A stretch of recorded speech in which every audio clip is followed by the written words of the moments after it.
Hello friends, in this session we are going to learn about the explanation of the English story The Wild Boar and the Fox. नमस्कार मित्रांनो, आपण आज the wild boar आणि fox ही इंग्रजीतील story आणि तिचं स्पष्टीकरण पाहणार आहोत. The story is like this. One day a wild boar was sharpening his tusk against the bark of a tree. म्हणजे वन डे म्हणजे एके दिवशी a wild boar, it was sharpening its tusk, म्हणजे त्याचे जे सुळे होते तो ते शार्पन करत होता. कोण? तर एक रानटी डुक्कर, रानडुक्कर आपण म्हणतो त्याला. इट वॉज शार्पनिंग म्हणजे तो शार्पन करत होता, त्याला धार लावत होता. Against the bark of a tree. आणि ते कुठे धार लावत होता? तर झाडाची जी साल होती त्या सालीला तो धार लावत होता. आता इथे त्याचे जे हे दात आहेत तर ते आपण पाहू शकता. तर हा wild boar it was sharpening is tusk against the bark of a tree. One day म्हणजे एके दिवशी. द वाईल्ड बोअर, बोअर कसा आहे तो वाईल्ड आहे, रानडुक्कर आपण म्हणतो त्याला, रानटी डुक्कर आहे. It was sharpening his tusks, हे जे सुळे आहेत तो against the bark of a tree. आणि he was doing it very carefully. आणि ते जे काम आहे he was doing it very carefully, अतिशय काळजीपूर्वक तो ते काम करत होता. आता वॉज डुईंग म्हणजे वॉज आणि डू या शब्दाला ING लागलेला आहे. असंच एक फ्रेज आहे, वर्ब फ्रेज आहे वरच्या वाक्यामध्ये, वॉज शार्पनिंग. आता वॉज आणि शार्पन या शब्दाला ING लागलाय. म्हणजे इथे जर आपण हे दोन फ्रेजेस पाहिल्या तर वॉज आणि जे येणारं क्रियापद आहे, वर्ब आहे, त्याला ING लागलाय. तर असं जेव्हा असेल वॉज शार्पनिंग, वॉज डुईंग, तर was plus verb plus ING असं जर असेल तर त्याला चालू भूतकाळ असं म्हणतो. आणि इंग्लिशमध्ये जर आपण विचार केला तर त्याला आपण कंटिन्युअस पास्ट टेन्स असं म्हणतो. तर मोस्टली स्टोरी ही पास्ट टेन्समध्ये सांगितली जाते. तर इथे आपल्याला कंटिन्युअस पास्ट टेन्स तो पाहायला मिळतो. त्यानंतर केअरफुल या शब्दाला LY हे प्रत्यय लागून केअरफुली हा शब्द झालेला आहे. तर तेही तिथे लक्षात ठेवण्यासारखं आहे. त्यानंतर पुढे जाऊया आपण. There lived a fox in the same forest. आणि त्याच फॉरेस्टमध्ये लिव्ड म्हणजे राहायचा. कोण राहायचं तिथे? तर फॉक्स. आता there lived a fox in the same forest. Live या शब्दाला ED लागून त्याचं पास्ट टेन्स रूप झालं. आणि जेव्हा पास्ट टेन्सचं रूप येतं तेव्हा सिम्पल पास्ट टेन्स म्हणजे साधा भूतकाळ होतो. He was always looking for a chance to make fun of other animals in the forest. आणि he was always looking for a chance, आणि तो नेहमीच एखादी संधी शोधत होता. कसली संधी शोधत होता? To make fun of other animals in the forest. त्या फॉरेस्टमधल्या इतर प्राण्यांची फन, टू मेक फन म्हणजे त्यांची गंमत करणे. आता पुन्हा या वाक्यामध्ये आपण बघूया वॉज लुकिंग. आता ही जर वर्ब फ्रेज बघितली आपण, पुन्हा इथे वाक्याचा जर काळ पाहिला आपलं कंटिन्युअस पास्ट टेन्स आपल्याला म्हणजेच चालू भूतकाळ आपल्याला पाहायला मिळेल. तर तो कंटिन्युअस पास्ट टेन्स इथे आहे. There lived a fox in the same forest and he was looking for a chance to make fun of animals in the forest. आता इथे टू मेक ही फ्रेज जर आपण पाहिली, टू मेक असं जेव्हा असेल म्हणजे टू नंतर जे क्रियापद जे आहे ते मूळ रूपात असतं आणि त्याला आपण इन्फिनिटिव्ह असं म्हणतो. तर ह्या पुढच्या पॅसेजमध्ये असे भरपूर एक्झाम्पल्स आपल्याला पाहायला मिळतील. टू मेक हा इन्फिनिटिव्ह आहे. Are you getting it? म्हणजे इतर प्राण्यांची गंमत करणे हे त्याला आवडायचं. He was always looking for a chance to make fun of other animals in the forest. And what happen when he saw the wild boar he decided to tease him. आणि जेव्हा त्याने त्या वाईल्ड बोअरला पाहिलं, when he saw the wild bore, आता सीचा past tense सॉ होतो. When he saw the wild boar he decided to tease him. त्याने ठरवलं की आपण आता याची गंमत करूया. So he began to walk around the trees looking left and right, up and down. आता इथे आपण सी हा शब्द आहे त्याचा पास्ट टेन्स सॉ आलेला आहे. ही डिसाइडेड, डिसाइड या शब्दाचा त्याला ED लागून त्याचं पास्ट टेन्स झालेलं आहे. आणि ही बिगॅन, बिगिनचं पास्ट टेन्स बिगॅन. आता अशा पद्धतीची हे जे भूतकाळी रूपं आलेले आहेत तर त्याच्याने या वाक्याचा काळ होतो साधा भूतकाळ. त्याला आपण इंग्लिशमध्ये सिम्पल पास्ट टेन्स असं म्हणतो. Wien he saw the wild boar, जेव्हा त्याने वाईल्ड बोरला पाहिलं, he decided to tease him, त्याची नक्कल करावी असं त्याला वाटलं. So he began to walk around the trees looking left and right and up and down. म्हणून त्याने त्या ट्रीजच्या सभोवती फिरायला सुरुवात केली आणि त्यावेळेस तो he was looking left and right and up and down. वर बघायचा आणि खाली बघायचा, लेफ्ट बघायचा आणि राईट बघायचा. लेफ्ट, आता इथे तुम्ही पाहिलं तर तुमच्या लक्षात येईल की अपोजिट वर्ड्सच्या पेअर इथे आलेला आहे. सो लेफ्ट त्याच्या अपोजिट आहे राईट, नंतर अप त्याच्या अपोजिट आहे down. So we find these two opposite pairs over here.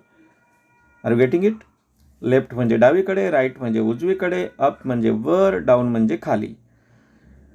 He also began to act as if he was really scared. But the boar did not pay any attention to him. He kept right on with his work. आता काय झालं बघा, he also began to act as if he was really scared. आणि त्याने acting करायला सुरुवात केली. To act हा इथे आता पुन्हा इन्फिनिटिव्ह आलेला आहे. So he began to act, त्याने सुरुवात केली. काय करायला सुरुवात केली तर नक्कल करायला सुरुवात केली, ॲक्टिंग करायला सुरुवात केली. ॲज इफ म्हणजे जणू काही, ही वॉज रिअली स्कॅर्ड, जणू काही तो खरोखरच खूप घाबरलेला आहे. But the boar did not pay any attention to him. पण त्या बोरने मात्र त्याच्याकडे कोणत्याही पद्धतीने लक्ष दिलं नाही. त्या रानडुकराने त्याला अजिबात त्याच्याकडे लक्ष दिलं नाही. And he kept right on with his work. बघा त्याची कन्सिस्टन्सी किती आहे. He kept right on with his work, त्याने त्याचं काम चालूच ठेवलं. आता इथे या वाक्यामध्ये देखील आपल्याला असं दिसेल की ही बिगॅन हा शब्द आहे, बिगिनचा पास्ट टेन्स आहे. आणि त्यानंतर आपण बघूया डिड नॉट पे, म्हणजे त्यांनी कोणतंही लक्ष दिलं नाही. Did not pay any attention. Keep या शब्दाचा पास्ट टेन्स आहे केप्ट, तो देखील इथे आलेला आहे. So he also began to act. कसं ॲक्ट करायला सुरुवात केली त्यांनी? As if he was really scared. आता इथे आपण पाहू शकता अशा पद्धतीचं जेव्हा शब्दांची पास्ट टेन्स रूपं जेव्हा येतात ते तेव्हा जो काळ आहे वाक्याचा तो असतो simple past tense. Are you getting it? आपण पुढे जाऊया. At last the fox said with a grin. आणि शेवटी त्या फॉक्सने विचारलं, why are you doing that? हे का करत आहेस तू? Why are you doing that? I tried very hard but I did not see any hidden enemy or danger. मी खूप प्रयत्न केला, but I did not see any hidden enemy or danger. पण मला कोणताच लपलेला शत्रू किंवा डेंजर दिसलं नाही. आता इथे पुन्हा बघूया. से या शब्दाचा पास्ट टेन्स सेड आलेला आहे. ट्राय या शब्दाचा पास्ट टेन्स ट्राईड असा आलेला आहे.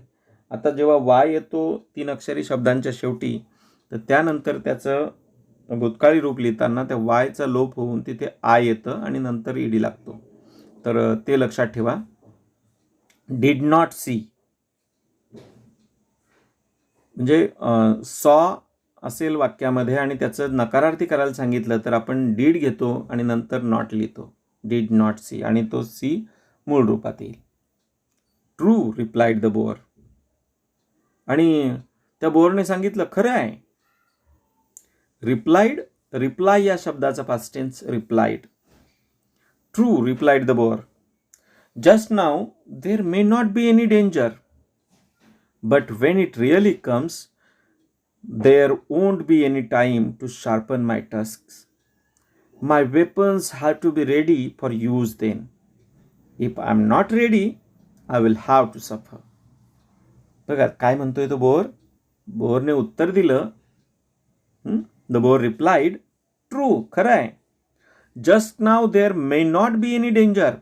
आत्ता जस्ट नाव आत्ता तिथे कोणतंही काय म्हणूया धोका नाही आहे. But when it really comes, पण जेव्हा असं काही संकट येईल, there won't be any time to sharpen my task.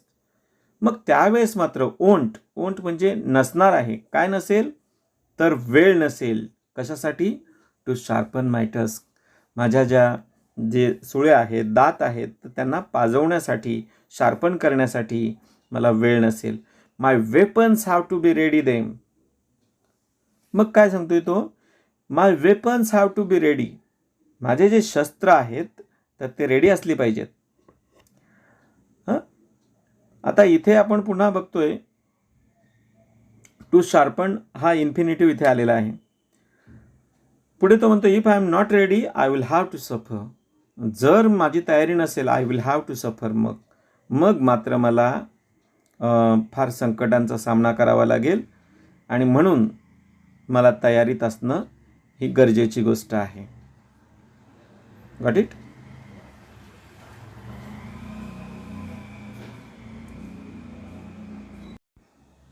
आता आपण इथे वर्ब्स बघूया. रिप्लायचा रिप्लायड हा पास्ट टेन्स आलेला आहे. त्यानंतर वोंट हा शब्द आलेला आहे. Will not, won't. त्यानंतर इथे लक्षात ठेवण्यासारखी वाक्यरचना टू शार्पन म्हणजे तो infinitive form of the verb तिथे आलेला आहे आणि टू सफर हा देखील इन्फिनिटिव्ह आहे. तर ह्या साऱ्या लक्षात ठेवण्यासारख्या गोष्टी. त्यानंतर पुढे आपण बघूया. This story tells us that it is best to be prepared. आणि ही कथा आपल्याला सांगते, ही स्टोरी आपल्याला सांगते की काय? It is best to be prepared. आता इथं टेल या शब्दाला येस लागला आहे, म्हणजे टेल्स म्हणजे हा साधा वर्तमान काळ आहे, सिम्पल प्रेझेंट टेन्स, जेव्हा वर्बला येस किंवा येस प्रत्यय लागतं. Don't leave things to be done at the last minute. कोणत्याही गोष्टी शेवटच्या क्षणापर्यंत करायच्या ठेवू नका. It is best to be prepared. म्हणून अगोदरच आपण तयारी केलेली केव्हाही चांगलं. म्हणजे मित्रांनो, ही फार आपल्याला बोधपूर्ण अशी कथा आहे. This story tells us that it is best to be prepared. आपण नेहमीच तयारीत असलं पाहिजे. मग ती एक्झाम असेल किंवा एखादं युद्ध असेल किंवा कोणतीही जीवनात येणारी परिस्थिती असेल, तर त्यासाठी आपण सदैव तयार असलं पाहिजे. म्हणजे प्रॅक्टिस इज व्हेरी इसेन्शियल. आता इथे गुड हा शब्द, बेस्ट हा शब्द आहे तो सुपरलेटिव्ह फॉर्ममध्ये आहे. तर गुड, बेटर आणि बेस्ट. गुड हे positive degree, better comparative degree आणि बेस्ट हे सुपरलेटिव्ह डिग्रीमध्ये येतं. गुड, बेटर, बेस्ट हे लक्षात ठेवा. Got it? So friends, thanks a lot for listening this story carefully. We will meet in the next session with a new story and new English topics. Thank you very much. Keep watching our videos.